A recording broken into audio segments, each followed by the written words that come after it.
The emergency klaxons screamed through the corridors of Terra Station as Captain Marcus Stone watched the last transmission from the Centauri colonies fade to static. 3 months ago, the galaxy had been bustling with trade routes and diplomatic meetings between dozens of species. Now, only silence answered their desperate calls across the void. The Devourers had come without warning. These crystalline entities emerged from the galactic core like a plague of living minerals, consuming entire worlds and converting their matter into more of their kind. They moved through space in vast geometric formations, their surfaces reflecting the dying light of consumed stars. Commander Zara Voss burst into the command center, her uniform still bearing scorch marks from the failed defense of Proxima Base. Her dark eyes held the weight of witnessing entire civilizations vanish in mere hours. The proud Althaxi Empire, masters of energy manipulation for 10,000 years, had lasted only 4 days against the crystalline swarm. The Kelmorian Federation, with their mighty void-walking fleets, had been absorbed before they could even mount a defense. "Captain, we're receiving fragmentary signals from the outer rim," Voss reported, her voice steady despite the magnitude of their situation. "The Zephyrian Council has gone silent. The last message from their homeworld was just screaming." Stone nodded grimly. Humanity had always been the newcomers in galactic politics. When they first achieved faster-than-light travel 50 years ago, the established alien civilizations had treated them with polite condescension. Humans were seen as crude, violent, and technologically primitive compared to species that had mastered the stars for millennia, but those same species were now extinct or scattered to the cosmic winds. Through the massive viewport, Stone could see the assembled human fleet. 500 warships hung in formation around Terra Station, from massive dreadnoughts built in the Martian shipyards to sleek destroyers constructed in the asteroid belts. Each vessel represented years of human ingenuity and determination, designed not for conquest but for survival in a hostile universe. Lieutenant Beck Torres approached from the sensor station, his young face pale with the weight of their discovery. "Sir, long-range scanners are detecting a massive devourer formation approaching the Sol system. Estimated arrival time is 72 hours. The bridge fell silent. Every person in the room understood what this meant. Earth, Mars, the asteroid. Colonies, the outer settlements on Jupiter's moons. Everything humanity had built was about to face annihilation. The Devourers had consumed civilizations far more advanced than theirs without breaking their crystalline formations. Stone studied the tactical display showing the approaching enemy force. Traditional military doctrine suggested immediate evacuation, preserving what they could of human civilization by fleeing to the galactic rim. But humans had never been ones to follow conventional wisdom when their backs were against the wall. "Signal. All fleet commanders," Stone ordered, his voice carrying across the bridge with quiet authority. "We're implementing the Omega Protocol." Voss's eyes widened. The Omega Protocol was theoretical, a desperate strategy developed by Earth's military academies, but never tested in actual combat. It required perfect coordination, precise timing, and a willingness to sacrifice everything for a single chance at victory. "Sir, the casualty projections for Omega Protocol show a 90% fleet loss," Torres stammered. Stone turned to face his crew, seeing fear mixed with determination in their faces. These men and women had volunteered to stand between humanity and extinction, knowing full well they might never see their families again. "Then we'll make that 10% count for something," he replied. "Prepare all ships for deep space engagement. Today, we show the galaxy what happens when you threaten humanity's children." The human fleet moved like a river of steel through the outer solar system, each ship carrying the hopes and prayers of 8 billion souls. Captain Stone stood on the bridge of the UES Defiant, watching as his tactical officers coordinated with vessels spread across millions of cubic kilometers of space. Unlike the rigid battle formations favored by the now extinct alien empires, human military doctrine emphasized flexibility and controlled aggression. Where other species sought to overwhelm enemies with superior technology or numbers, humans had learned to fight dirty and think creatively. Commander Voss moved between workstations, coordinating with the fleet's other vessels. The UES Retribution, commanded by Captain Diana Cross, led a squadron of heavy cruisers equipped with experimental kinetic bombardment systems. Captain James Mitchell's carrier group aboard the UES Indomitable prepared to launch waves of unmanned fighters, each one piloted by artificial intelligences designed to adapt and learn from enemy tactics. Captain, we're receiving updates from the automated sensor networks throughout the system, reported Lieutenant Torres. The Devourer formation is larger than initially estimated. Current count shows approximately 80,000 individual entities. The numbers were staggering. Even at the height of galactic civilization, no single fleet had ever faced such overwhelming odds. The Devourers moved in perfect geometric patterns, their crystalline bodies pulsing with absorbed energy from countless consumed worlds. But hidden within the asteroid belt, humanity's engineers had been working frantically since the first reports of the Devourer threat. Dr. Elizabeth Reeves, the fleet's chief scientist, had spent months studying fragmentary data from destroyed alien worlds, seeking any weakness in the crystalline invaders. "We've identified a potential vulnerability," Dr. Reeves announced during the final strategy briefing. Her holographic display showed the complex internal structure of a Devourer entity. Their crystalline matrix relies on harmonic resonance to maintain cohesion. If we can disrupt that resonance at the right frequency, they'll shatter like glass, finished Captain Cross from the Retribution. Her scarred features bore witness to dozens of void battles against pirates and raiders. But we'll need to get close enough to hit their core structures. Stone nodded. The Omega Protocol called for a three-phase assault. Phase 1 would see the human fleet split into multiple attack groups, using their superior maneuverability to avoid the Devourer's main formations. Phase 2 involved precision strikes against key enemy vessels, while specialized ships deployed harmonic disruptors throughout the battlefield. The final phase was the most dangerous. It required volunteer crews to pilot heavily modified ships directly into the heart of the Devourer swarm, delivering experimental weapons that could trigger a cascade failure across their entire formation. "I want volunteers for the final phase," Stone announced. "No one will be ordered to take this mission." Every single ship captain stepped forward. As the human fleet took its positions throughout the outer system, Stone couldn't help but think about the species that had come before.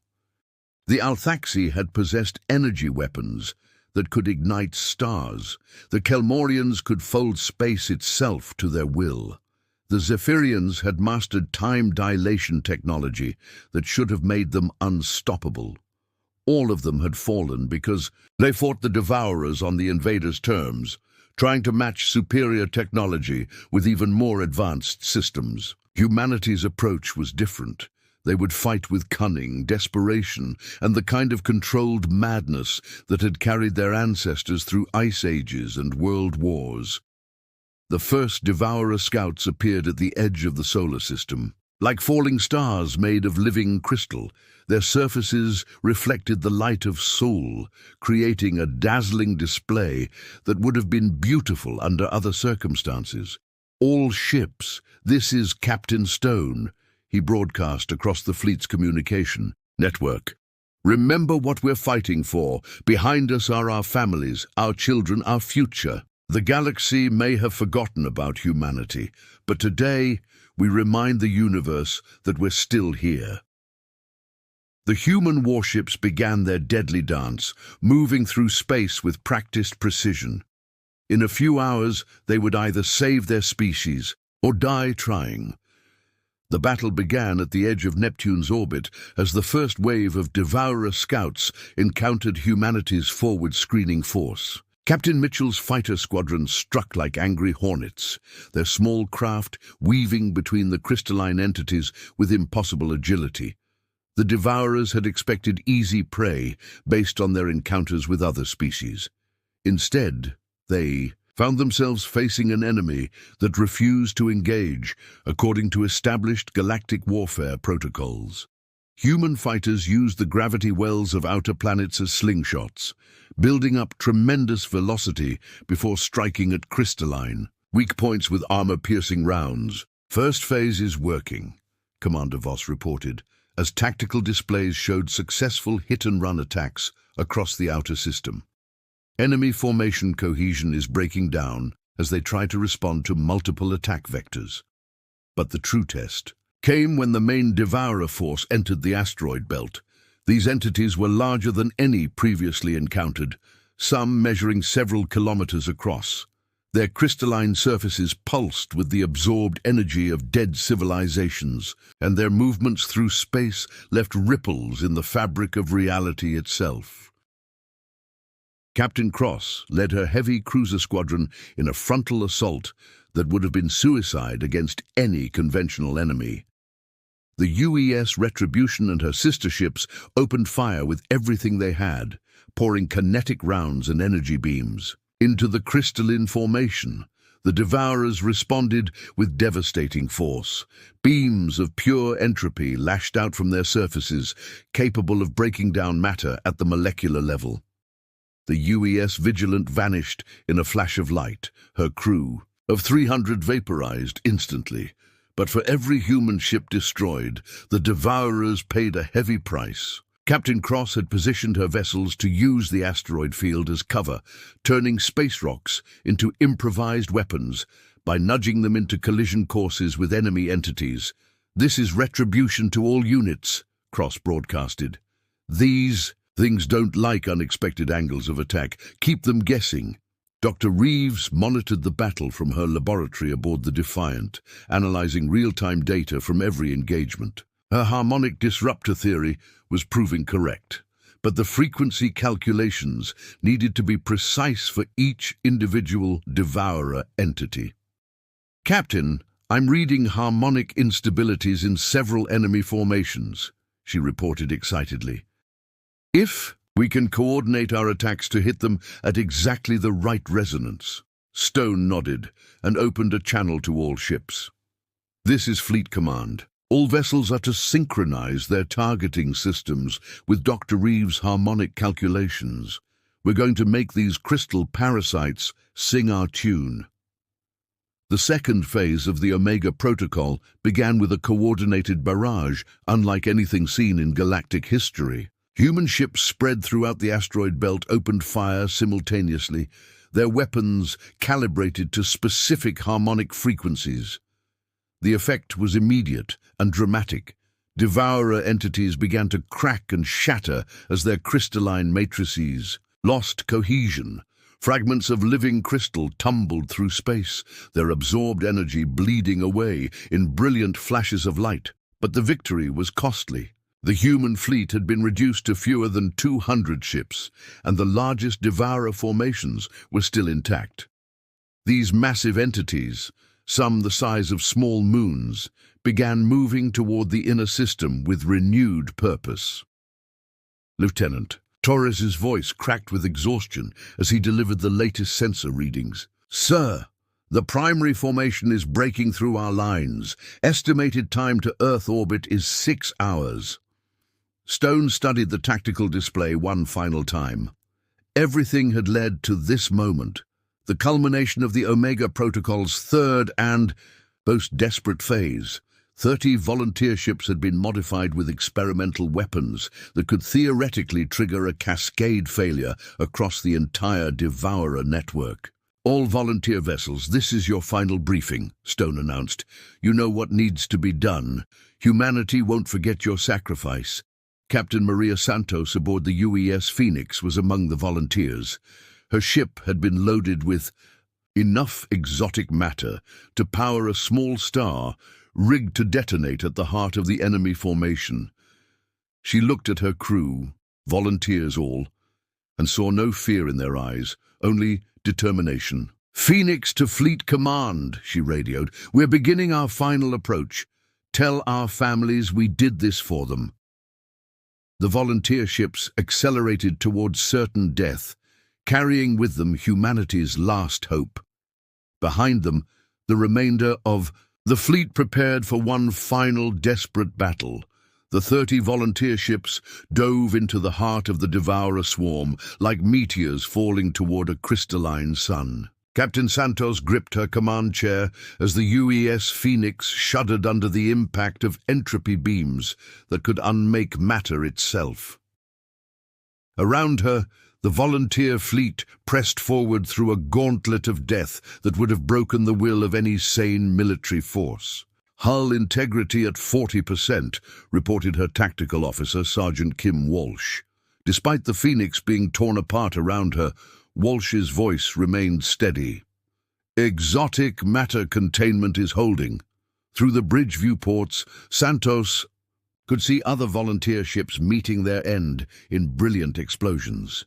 The UES Valiant simply vanished as a massive devourer entity focused its full power on the human craft. The UES Thunder ran a suicide course directly into a crystalline formation, taking out dozens of smaller entities in her death throes. But their sacrifice was not in vain. Each destroyed ship transmitted precious targeting data back to Dr. Reeves, who worked frantically to calculate the exact harmonic frequencies needed to trigger a cascade failure across the entire Devourer network. "We're getting interference patterns from the enemy formations," Dr. Reeves announced from her laboratory. "The larger entities are using their smaller units as harmonic buffers. We need to hit the primary node simultaneously from multiple vectors." Captain Stone watched the tactical display as the volunteer ships closed on their targets. Only 12 remained operational, but they had penetrated deeper into enemy formations than any human force had managed before. "Phoenix, this is Fleet Command," Stone radioed. "You're our closest ship to the primary node. Can you reach it?" Santos looked at her remaining crew. Half her bridge officers were dead, and the ship's hull was more void than metal at this point. But her engines still burned, and her cargo of exotic matter remained stable. "Affirmative, Fleet Command. Beginning final approach now." The Phoenix pushed through the last defensive screen of Devourer entities, her armor ablating away under constant fire. Santos could feel the ship dying around her, but she kept her focus on the massive, crystalline structure ahead, the primary node that coordinated the entire swarm. Behind the volunteer fleet, the remaining human forces fought their own desperate battle.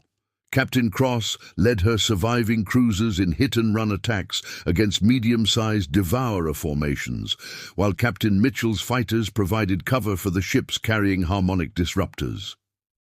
Commander Voss coordinated the defense. From the Defiance bridge, her tactical genius, the only thing keeping the human fleet from complete annihilation. She watched as the UES Ranger executed a perfect bombing run against a crystalline cluster, only to be caught by return fire that left the ship drifting and powerless. "All remaining ships, form up on the Defiant," Voss ordered. "We're making one final push to support the volunteer fleet." The 130 surviving human vessels gathered into a spearhead formation, their combined firepower focused on clearing a path for the Phoenix and her remaining sister ships. It was a race against time. Either the volunteers would reach their targets or the Devourer swarm would break through to Earth. Santos felt the Phoenix shudder as another section of hull was torn away. The primary node loomed ahead of her like a crystalline mountain, its surface pulsing with the absorbed life force of countless worlds. She could see similar structures throughout the enemy formation, all connected by streams of energy that formed a vast network. All stations, "Prepare for detonation sequence," Santos announced. Around the Devourer formation, the 11 other surviving volunteer ships moved into their final positions.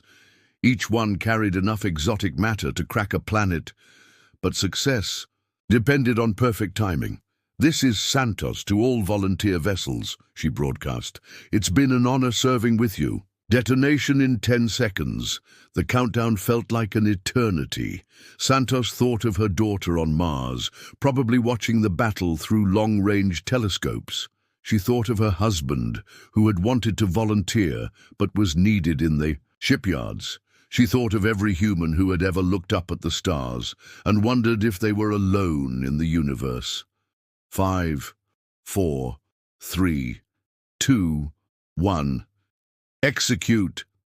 The volunteer ships detonated simultaneously, their exotic matter payloads, releasing energy equivalent to multiple supernovas. But instead of simple explosions, Dr. Reeves's harmonic calculations turned the detonations into precisely tuned resonance waves that spread through the Devourer network like a virus. The effect was immediate and catastrophic. The primary nodes began to crack and shatter, their harmonic frequencies disrupted beyond recovery. Smaller Devourer entities lost cohesion as the network that coordinated them collapsed. Across thousands of cubic kilometers of space, crystalline structures that had seemed invincible began to break apart. Captain Stone watched in amazement as the massive enemy formation dissolved into glittering fragments, the Devourers for all. Their power had relied too heavily on their network coordination. Without it, they were simply very dangerous space debris. "All ships, confirm enemy status," Stone ordered, hardly daring to believe what the sensors were showing. "Fleet Command, this is retribution," Captain Cross replied, her voice filled with wonder. "Enemy formation is completely broken. I'm not reading any organized resistance. The battle was over. Humanity had achieved the impossible." 6 months after the Battle of Sol, Captain Marcus Stone stood in the rebuilt command center of Terra Station, watching as human exploration fleets prepared to venture back into the galaxy. The victory over the Devourers had transformed humanity. From galactic outcasts to the dominant spacefaring civilization, almost overnight, the debris field from the crystalline entities stretched across the outer solar system, providing humanity with unprecedented access to exotic materials and energy sources. Dr. Elizabeth Reeves had established research stations throughout the field, studying Devourer technology and adapting it for human use. "The first colony ships are ready for departure," Commander Zara Voss reported. She wore the insignia of the newly formed Terran Space Command, an organization that had evolved from humanity's wartime fleet structure.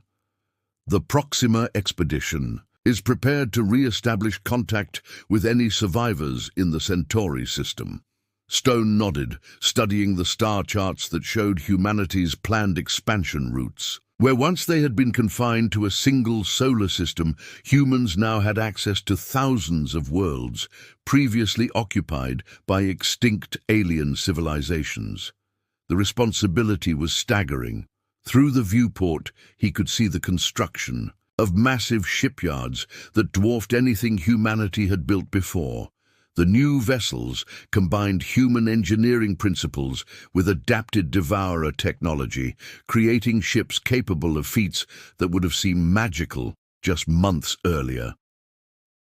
Captain Diana Cross approached, her scarred features bearing new decorations from the Terran government. She had been promoted to admiral and given command of the first exploration fleet, tasked with mapping the galaxy and searching for any surviving alien civilizations. "Stone, we're detecting signals from the galactic rim," Cross reported. "Looks like some species managed to escape the Devourer advance. The Kelmorian Federation has a small fleet hiding in the Andromeda approach route." The news brought mixed feelings.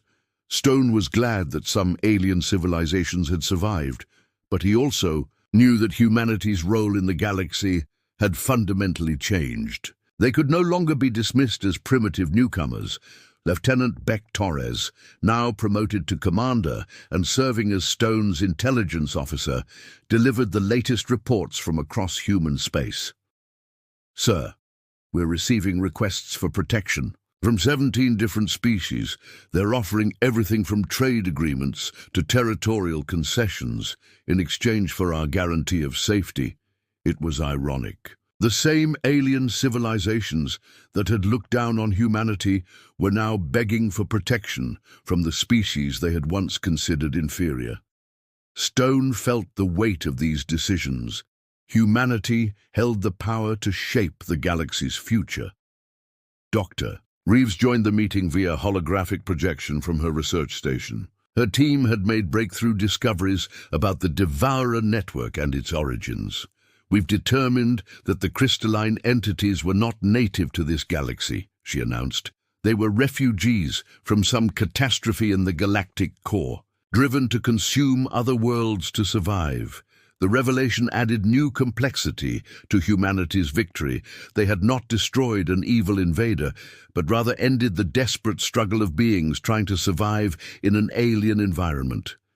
It was a sobering reminder that the universe was far more complicated than simple conflicts between good and evil. "What about the other Devourer networks?" Stone asked. "Our long-range sensors have detected similar formations in neighboring galaxies." Dr. Reeves' expression grew serious. "That's our next challenge. The network we destroyed was likely just one of many.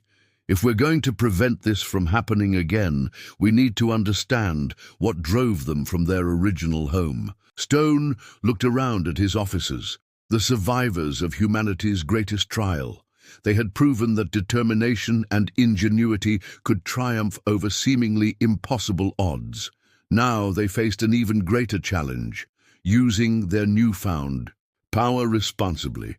"Begin preparations for deep space exploration missions," Stone ordered.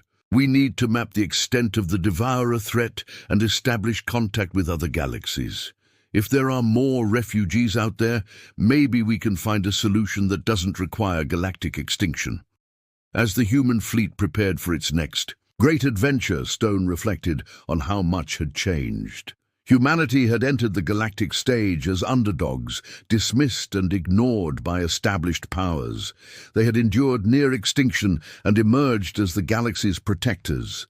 The Terran Empire was not built on conquest or subjugation, but on the principle that every species deserved the chance to survive and thrive. It was a philosophy forged in the desperate hours of humanity's darkest battle, when ordinary people had chosen to sacrifice everything for the sake of others.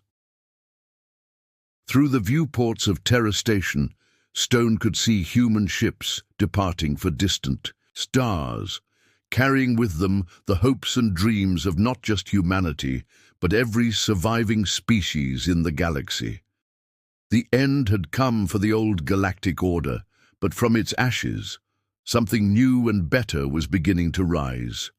The age of humanity had begun, and the universe would never be the same. The end.